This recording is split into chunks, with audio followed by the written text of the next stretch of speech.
Good morning, good afternoon. Going to give you something that I thought might be helpful, especially in a distance learning situation. Where the Civil War unit that we do is really kind of modified because what we're doing is we are attempting to just give you some of the basics. And whenever I watch a movie, I like to read the back of the box in the old days when they actually had like DVD cases and stuff. Today, everything's streamed, so you click like the info button on your remote. It kind of gives you a little idea who's in it, what actors are in it, and kind of the plot.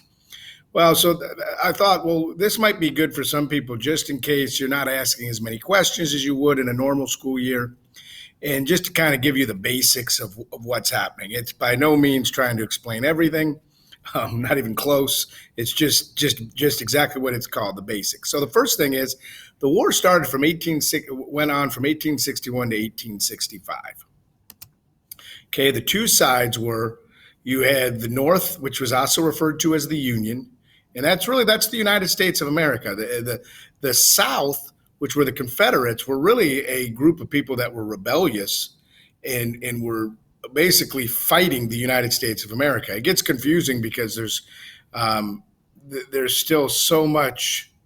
We have those. And I know it's very controversial, but there's military bases named after Confederates. Very, very strange considering they fought against us. So they're known as the North and the Union.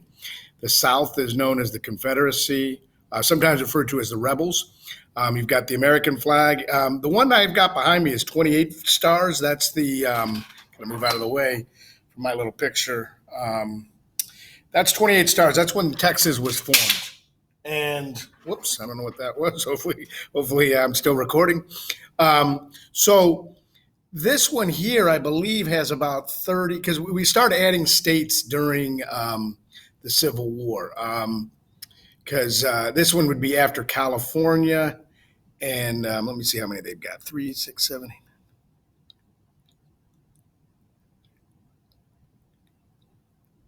8. I think there was two more added. So I know California would obviously be one of them. And then they're going to add Nevada at some point. West Virginia is going to become its own state because they're never going to.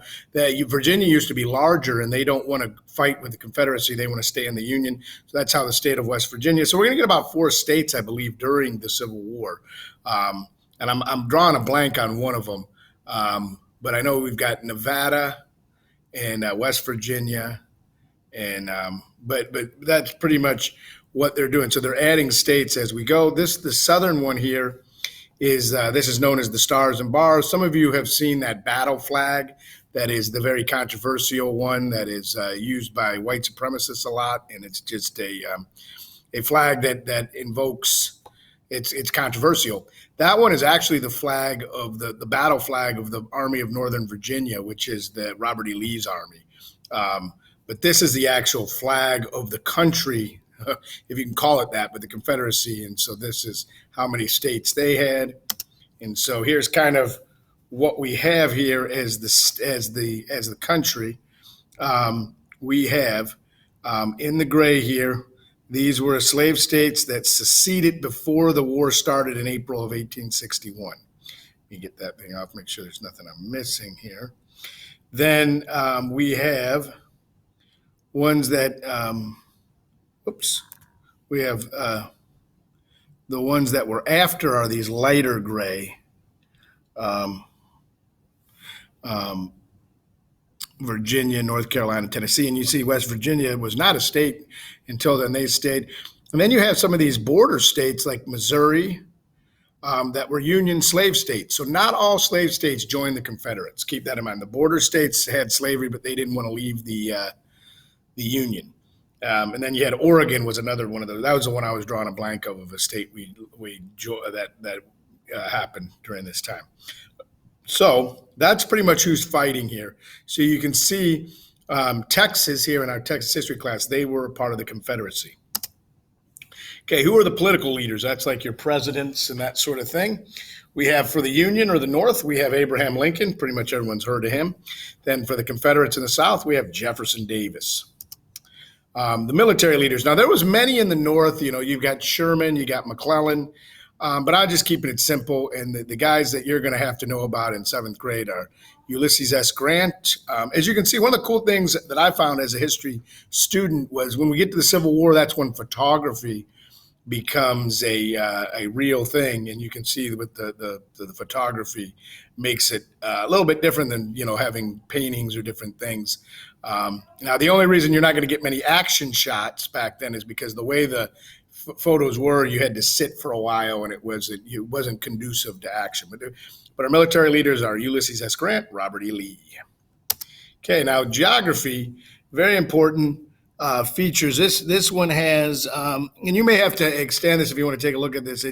I tried to get a pretty good map. It's got pretty much everything. You've got the blockade of the southern coast because the South needed to get supplies from Europe, and had to sell their cotton to Europe because they couldn't sell it up here in the North.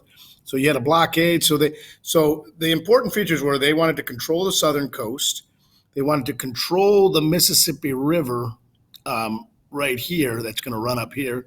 And they're going to want to cut the Appalachian Mountains in half so that you have an east and a west. That cuts the, it's kind of hard to see the Appalachians, but they kind of run down here. So they wanted to cut the Confederacy in half. So the North and the South both, but the North had more resources in this. So their goal geographically was to control the southern coast, blockade it, control the Mississippi River, and then cut the Confederacy in half by controlling the mountain passes of the Appalachian Mountains. So those were key geographic features. Main reason why it was fought, let's not lose sight of, even though there was lots of things that we bring up, at the end of the day, it all went back to slavery. I got this from the Library of Congress. It kind of puts it in, again, photography has a little bit of a power that a painting can't have. And you can see here is an auction where they would sell slaves. And it kind of makes it real when you see it as a picture. And they have all kinds of great photos of the Civil War in the Library of Congress. And just wonderful, amazing. You see, it's a lot more rural. And that one is in Atlanta, Georgia. Even though this says Brooklyn, New York, that's just probably who owned the photo and gave it to the Library of Congress. This is actually in Atlanta, Georgia. Okay, the average soldier during this time, and there's some good stuff. And I was thinking, I didn't want to overwhelm you in this particular one, so I was thinking of other ways that we could do this. But there's some cool stuff that they do this. But the average Union soldier was 25.8 years old. There's no definitive information on the average age of Confederate soldiers, but most people believe they were younger. And they had to get more people. The average soldier on both sides was a white native-born Protestant farmer. And then these are Union soldiers here in the South. And most of the war was fought in the South. What were the costs of the war? Well, because it was a pretty industrialized war compared to earlier wars, we're not quite at the peak of the Industrial Revolution, but we're moving pretty full speed ahead. We're getting, in the next 40 years, we're going to have, the electric light bulb, a car will be invented soon. So we're getting close to it. And so the weapons are a lot more powerful. The good news was the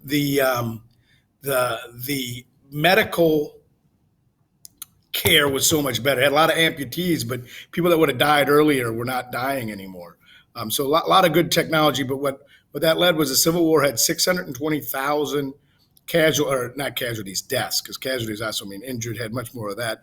World War II, World War I, Vietnam. This is an older chart, so there might be some different numbers here. It's not real old, but it's a little bit older.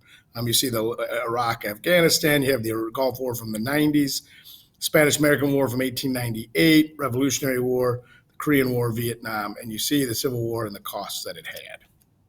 So that's pretty much it, the basics, understanding who's fighting it and why. So now when we talk about other things, hopefully you'll be able to put these things together.